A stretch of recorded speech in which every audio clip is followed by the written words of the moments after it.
So today's guest on the channel is multi-instrumentalist, keyboard player, guitarist, bass player, and composer. Today he joins us to talk about his synth pop duo, Prawns. I'm very, very happy to welcome Greg. How you doing, Steve? Thank you for having me. Oh, it's an absolute pleasure. And thank you so much for joining us today to share some of your insights into the work that you've done. In a moment, we'll see some video of Prawns in action and also a rig rundown, which I can't wait to see that you very kindly filmed for us. But can I start? You play a mix of just your own unique compositions, just such a great style, and also some covers, but also in the style of Prawns. Um, can you tell us what inspired you to start the band and how it all began? It began with Cara, who is a singer, and I were writing for something completely different. She does her own music, so we were writing some songs for that, and they just didn't fit. They were completely different.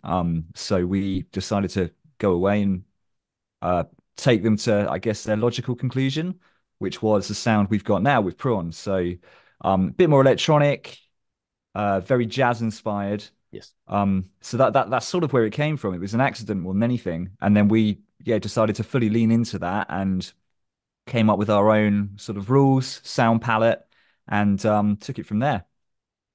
Got this wonderful use of analog synths sounds, just really taking these old original really raw sounds but just brought them into today's music. What sort of inspires you to go back to those particular sounds and sort of delve into that sort of era? I I think you'd be the expert on that, Steve. You're much better at synth than me, but we, I I don't think we necessarily with the synthesizers pick a sound we're aiming for. We play around with it, and so that just felt like what it was lending. Those sounds lent themselves to those particular songs that we used.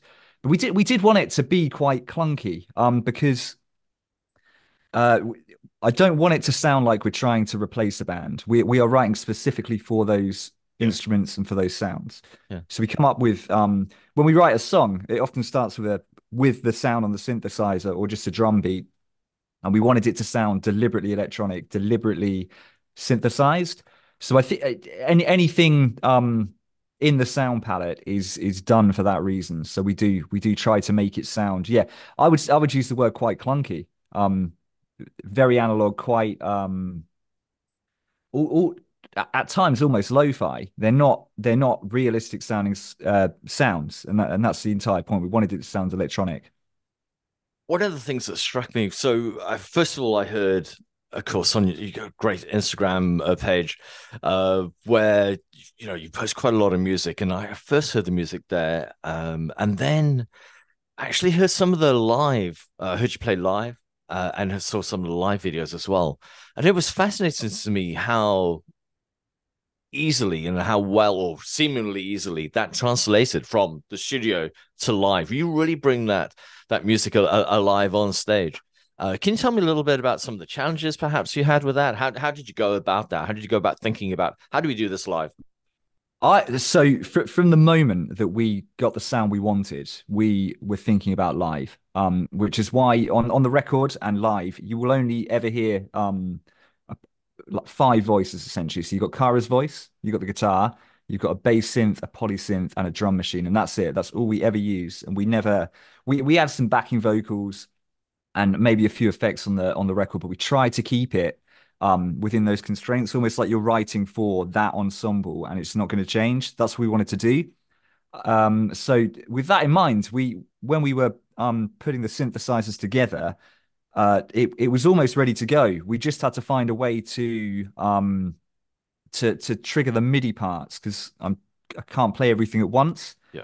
obviously. So we the first ever gig we did, we actually used a laptop. But I didn't like that. I find that very I don't think I think it's an intuitive way of performing.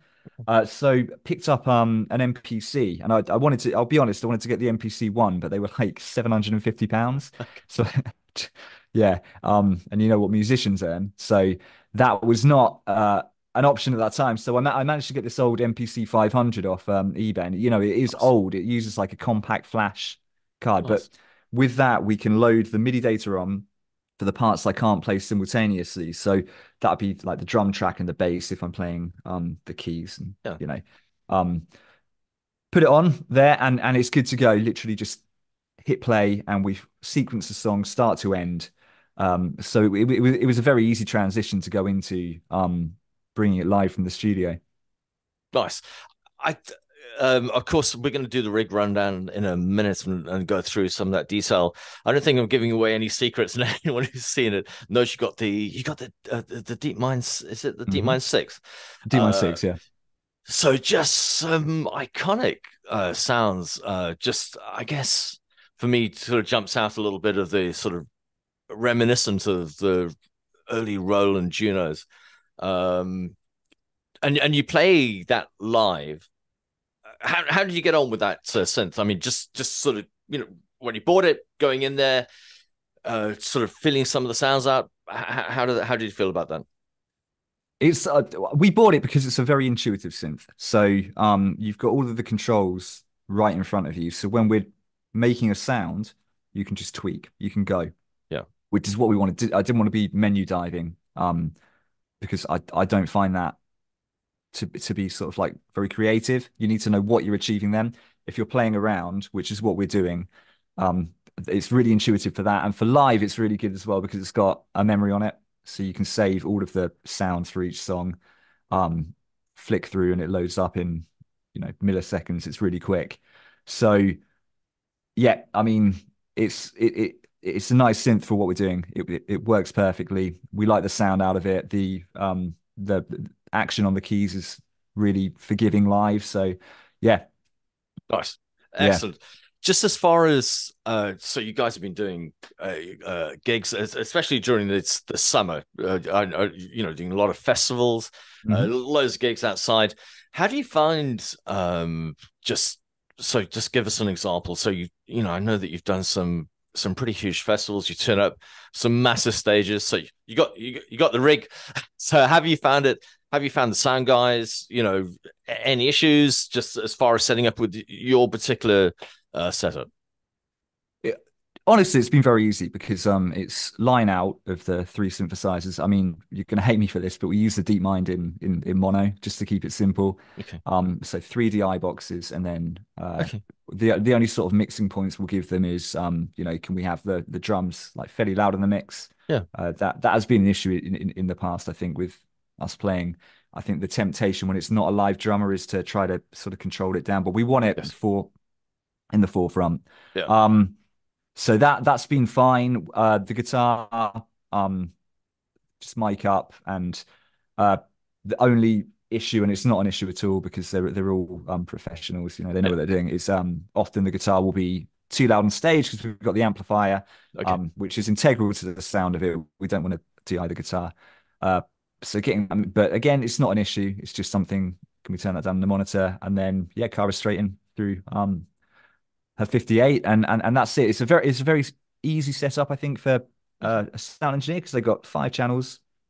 They can mix them. Um, they don't have control over the individual drum sounds, which is Okay. something I think it might be worth us. We do have the outputs for that, so it might be worth looking into that in the future. But it's so easy for me to tweak it that if they want a little bit more kick or snare, I can do that in a second. Wow. Um, Okay. but overall, we've had very, very few issues. It's a quick setup. Once everything's plugged in, the signal path is really clean on it. So yeah, it's been uh, sort of pretty smooth so far. Nice. How do you guys I've been asking everyone so far. How do you guys sort of like your monitoring? Do you go sort of in ears? Do you go old school with speakers? What was best for you? We go wedge monitors. We like to hear the sound coming out, reverberating around us. You feel it a bit more. I think that lends itself to a better performance for us anyway. And we haven't had any issues with feedback or anything because we've got so little. Um, actually making noise on stage because it's all DI. Yeah. So it's only really the guitar and vocal that are getting picked up via microphones.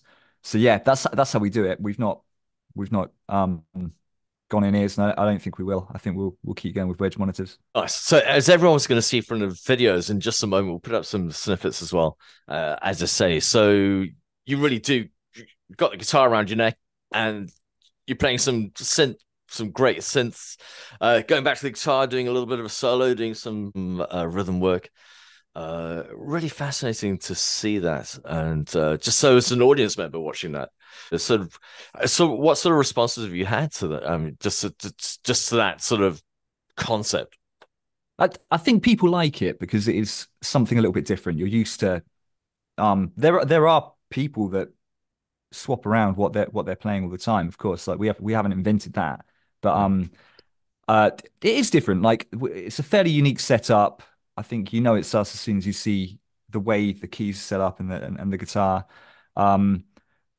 It's been a good response. I think the only limitation to that has been you hear this on all our tracks is the guitar tends to be like you said earlier, guitar solos, which we really want to keep doing that.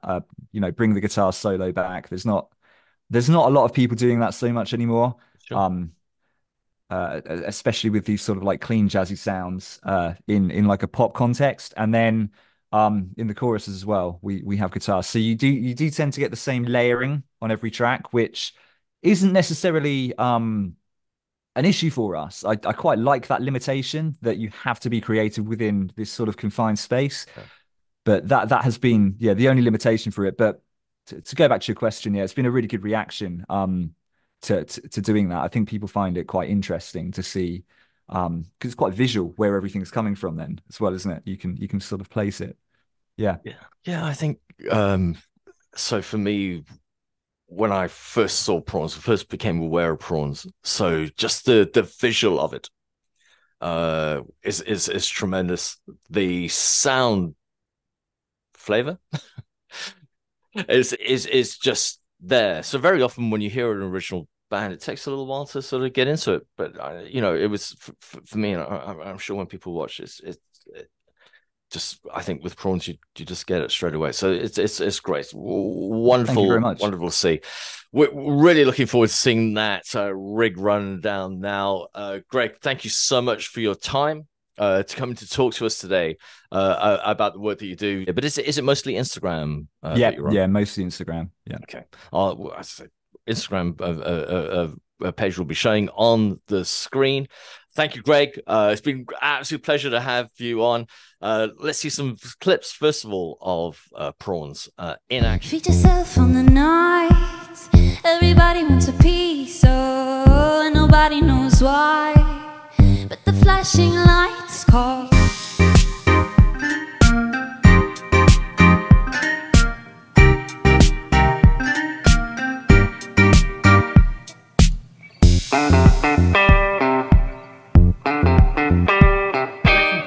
Thank you to the cover band keyboard player for having us on his channel.